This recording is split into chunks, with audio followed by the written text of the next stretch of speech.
What doth yacht? Is it a meaningless genre made to sell more captain's hats? Or is it the counter-revolutionary revolution of love we need now more than ever? What if it's both?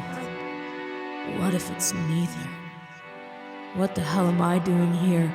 I don't belong here. Help! Help! Help me! Yacht! Welcome to the first official episode of Gyacht Rock, where we will be discovering the cultural currents of yacht rock in short-form content. I'm your host, Bex Pennell, and you may be wondering, what are your qualifications to talk about yacht rock? Good question. I ask myself that every single day. Other than my haircut, I am a fourth-year music student at Florida State University, and I am graduating this spring. I have started my musical journey pretty much since birth as a singer, and I've progressed to also playing bass, the spoon, and musicology, which is the analytical research of music.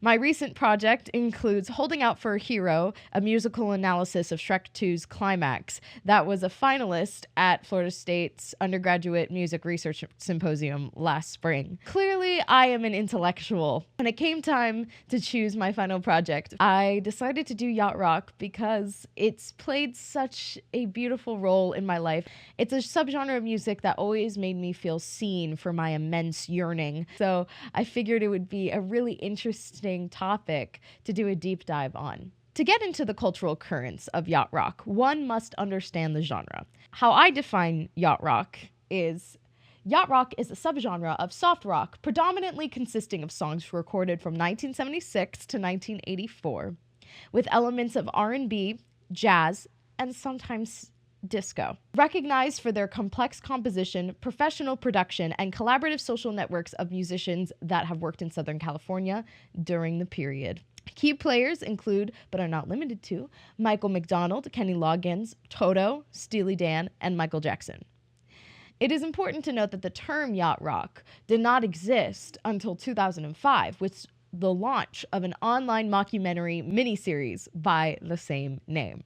J.D. Risner, Steve Huey, Hunter Stair, and David B. Lyons are the four main people credited with the creation of the series Yacht Rock. The series starts off with a fictitious retelling of how the definitive yacht rock song, What a Fool Believes, was co-written by Michael McDonald and Kenny Loggins, making them central figures in the yacht rock lore. The four creators now have a yacht rock podcast called Yacht or Yacht, where they score yacht rock songs on a scale to 0 to 100. If a song scores above 50, it is considered yacht, and if it's scored below 50, it's considered yacht. They have a website with the songs and their scores from every episode compiled, and I'll leave that somewhere on this channel. The only unanimous 100 has been What a Fool Believes by the Doobie Brothers. Shall we take a listen?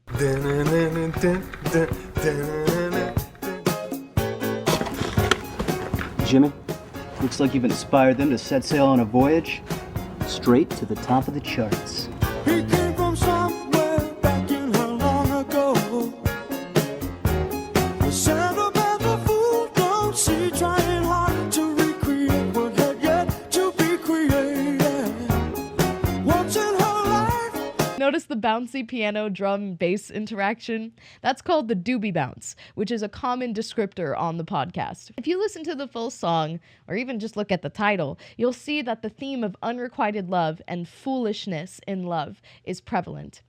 Unrequited love is a more common theme in yacht rock than nautical voyages. This is because yacht in yacht rock more so refers to the luxurious momentum of the music created by the composition and the professional production versus actually sailing on a boat. Using the yacht or yacht framework, we can provide clarity on how to identify yacht rock in your life, whether it's at the grocery store or a festive celebration. Yacht rock does have lush instrumentation, including, but not limited to, strings, horns, and auxiliary percussion, which is things like congas, bongos, all that cool little... Not all soft rock is yacht rock, however. Bands like Eagles, America, and Fleetwood Mac are commonly put on yacht rock playlists, but according to the creators, it's yacht rock. It's proto-yacht, maybe. It influenced yacht rock, maybe, but these songs are often too simple with more acoustic guitar based composition than Yacht Rock. While Yacht Rock is a rabbit hole full of specificity, it is very evident from the Yacht and Yacht podcast and the Beyond Yacht Rock podcast made by the same four people, where they create other new genres, that these are just guys who love and know a lot about music but don't take themselves too seriously. So, at the end of the day, your Yacht Rock playlist should include whatever floats your boat. Have any questions? I'd love to hear them. Drop them in the comments below. Your comments help inform my research. Also boost my video to the algorithm gods so Yacht Rock can take over the planet more. Smooth sailing.